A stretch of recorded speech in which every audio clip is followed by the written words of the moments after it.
bonjour tout le monde. Donc vous voulez me reconnaître, je suis David, donc le directeur des offres sociales donc Panafrique TV, donc du groupe Pinac Record. Donc nous recevons aujourd'hui Monsieur Touré, qui est aussi de son artiste d'Arish.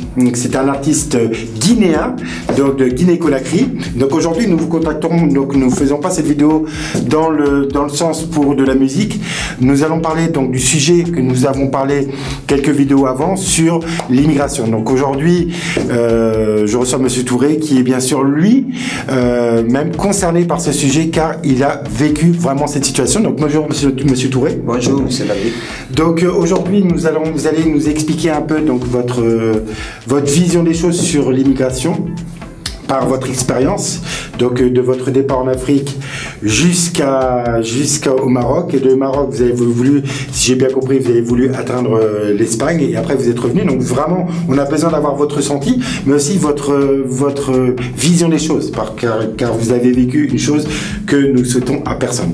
Donc Monsieur Touré, la première chose, donc vous venez de Guinée-Conakry. Quand est-ce que vous êtes parti de Guinée-Conakry? Bon, je suis parti de Guinée-Conakry en 2016. 2016, très bien. Mois à peu près, plutôt l'hiver, l'été? Oh, c'était en hiver, c'était au mois de juin. D'accord. Donc vous êtes parti pour quelle raison?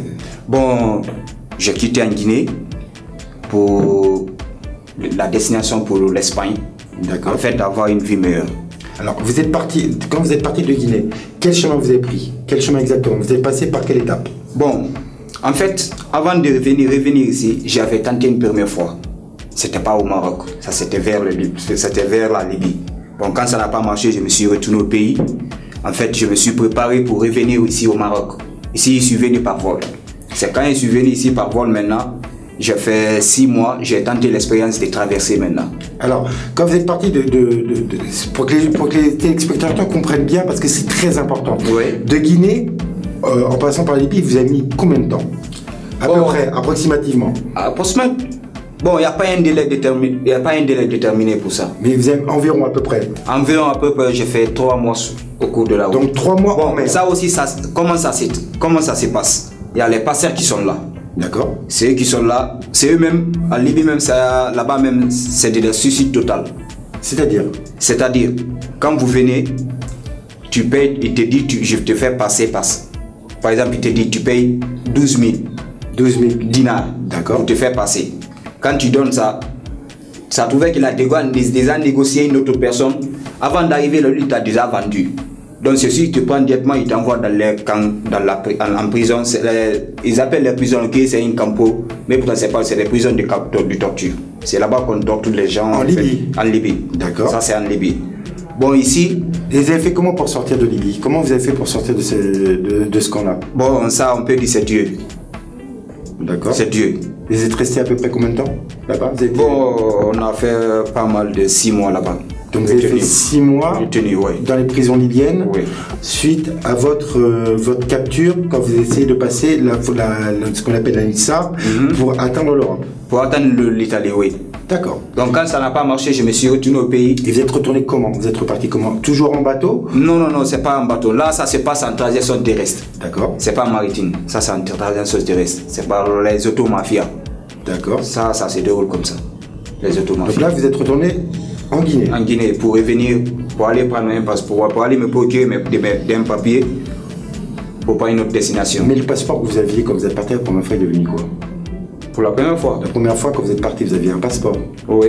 Qu'est-ce qu'il est devenu ce passeport? En Libye? Non, en Libye, j'avais pas de passeport. Donc quand vous êtes parti de Guinée, vous n'avez pas de passeport sur vous? C'est quand je suis revenu en Guinée, pour revenir au Maroc maintenant, je me suis procuré d'un passeport pour venir au Maroc, pour atteindre le Maroc maintenant. D'accord. Donc quand vous êtes arrivé, vous êtes retourné en Guinée, vous êtes voulu repartir au Maroc, pour quelle raison? Pourquoi vous n'êtes pas resté en Guinée? En Guinée? Bon, la situation de la Guinée ne te permet pas de rester parce qu'il n'y a rien. Tu finis les études, tu ne travailles pas, il n'y a rien. Avec le conflit socio-politique là, il n'y a rien. Il n'y a pas de formation, même pour les jeunes, tout ça, il n'y a pas de formation, il n'y a pas d'emploi pour les jeunes. C'est le gros problème qui se pose. C'est ce qui a poussé presque tous les jeunes à sortir à l'aventure. D'accord. Et en quittant là-bas, ce que nous on a pensé et ce qu'on voit de la réalité, c'est tout à fait différent. D'ici en Europe, c'est tout à fait différent. C'est dans ce cas, moi je me suis pris une décision. Je dis voilà, l'Europe et l'Afrique, c'est la même chose.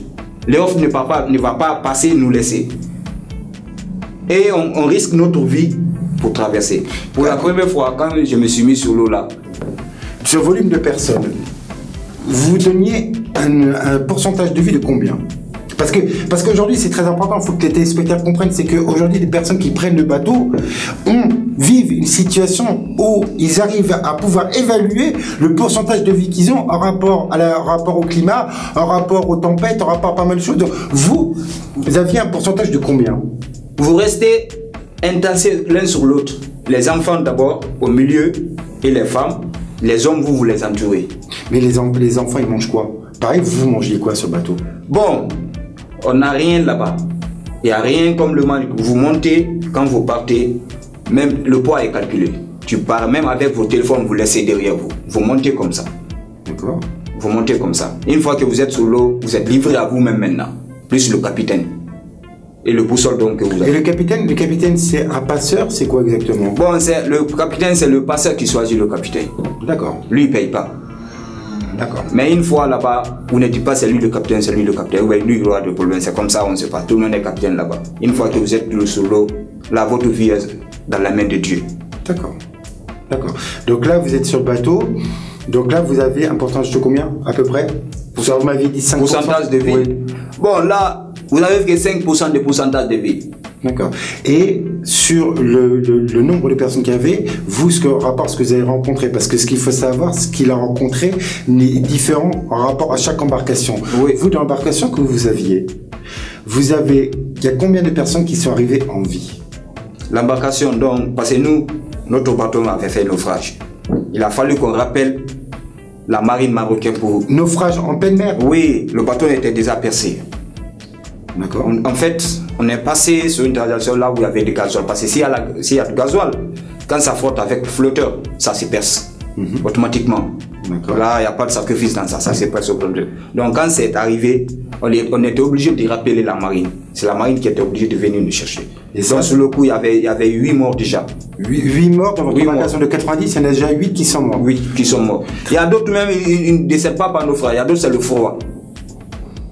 D'accord. D'autres c'est le froid. Et vous êtes resté à peu près, si vous avez à peu près une idée, combien de temps vous êtes resté dans l'eau? Parce que c'est très... À peu près 30... Bon, moi, en fait, qu'est-ce qui m'a sauvé? Moi, je me suis préparé conséquemment pour ça. Et ici, tu n'as pas l'argent, tu crèves. S'il n'y a pas beaucoup de... Par exemple, on vous fait payer l'argent. Il y a d'autres, on vous fait payer. Une fois que vous venez au bord de la mer, tu es obligé de partir. Ou bien le passeur qui est là, il va te menacer avec le couteau. Même si tu viens, quand tu viens au bord de la mer, il n'y a pas de recul maintenant, il n'y a pas de retour en arrière. Tu es obligé, tu veux ou tu ne veux pas, tu vas partir. Parce que quand toi tu dis tu vas démissionner, dans sa tête, qu'est-ce qui se passe? Tu vas lui faire perdre les autres clients aussi. Donc tu es menacé avec le couteau. Tu es obligé de partir. C'est comme ça se passe là-bas.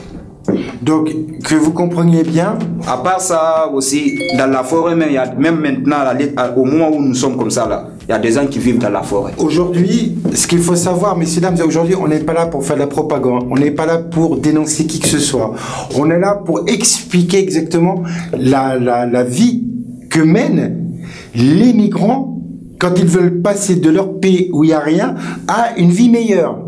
Mais quand vous regardez la vie qu'ils mènent, est-ce que vous pensez qu'elle est meilleure?